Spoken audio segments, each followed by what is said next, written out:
Oh, hello. Thanks so much for watching.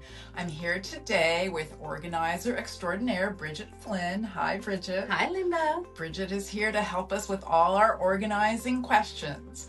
And today I wanted to address a question that actually one of our viewers posted on our videos. It's about when you're decluttering and you have all these items that are still good, do you donate them or do you sell them? And how do you decide which to do?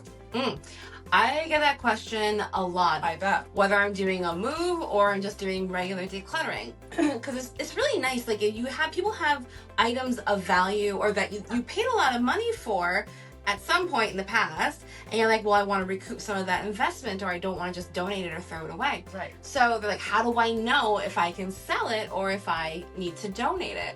So I wanted to give everybody just like a quick little guide on how to evaluate whether you donate or you sell. It's a simple process. Okay.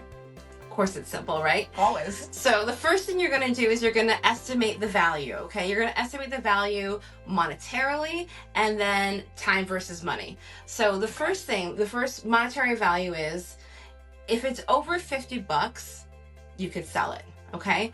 And those things would be like electronics, designer clothes or decor, furniture. So if you think you could get over $50 or more for it, it could be worth your time. But how we determine if it's worth your time and the money, okay? So you have to ask the question, is the potential payout worth your time investment? Right. So like, what's the time investment mean?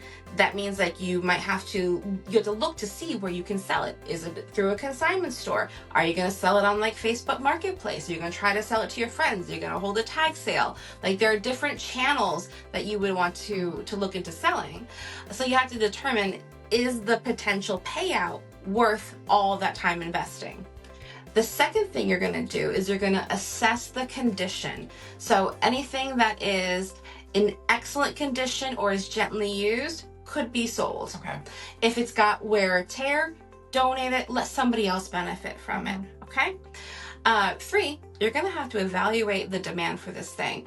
So it's really a question of, are people looking for this item? Okay. So things that I find a lot on Marketplace and eBay and stuff like that are like recent tech gadgets, designer clothes, designer decor, and really well-made name brand furniture.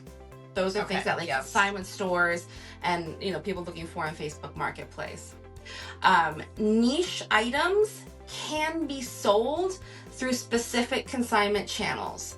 So like if you have, mid-century modern furniture, right? There will be someone who specifically sells that. One of the online consignment auctions can sell that. You have a lot of like those little Hummel characters, for example. There are a ton of those. Yeah. Well, actually there's a ton of them for sale, and like you actually will end up hanging on to them most likely unless you have a very desirable figurine. There's a glut on the market. Yeah, there's definitely a glut in the market. Beanie Babies, remember Beanie Babies? Oh, yes. Okay, so I have clients who have just like a ton of Beanie Babies, and they had bought them and held on to them because they thought that they would be worth something one day. Oops. I'm often the bearer of bad news, but I try to do it with a smile. So you have to figure out, is there actually a demand? And that will help you to determine whether to spend your time on it. Got it. The fourth thing I want to share is make sure you set a time limit for selling. So you need to set a deadline. If it doesn't sell by X date, it gets donated. And this part of the process keeps things from dragging out and from clutter lingering in your home. Like that's the whole reason why you're trying to get rid of stuff, right? Is to get rid of the clutter. So in closing, Linda, the goal is to clear your space and reduce your clutter, not to make money. Right. So remember, when in doubt, donate. Got it. I mean, it's always nice to donate. Donating is a feel-good thing, I think. It really benefits other people's lives. And you can look at other ways to donate. Like here locally, we have Bridgeport Rescue Mission, we have Homes for Hope, we have Caroline's House. There are a ton of local churches, ton of local places. Yeah, lots of places. That can definitely take all sorts of things. Yeah. Well, that was really helpful. Very easy to understand too. Thank you. You're welcome. For all your organizing needs, please contact Bridget. And I know you have some real estate questions for me, so please reach out. I'm Linda Dunsmore. Have a great day.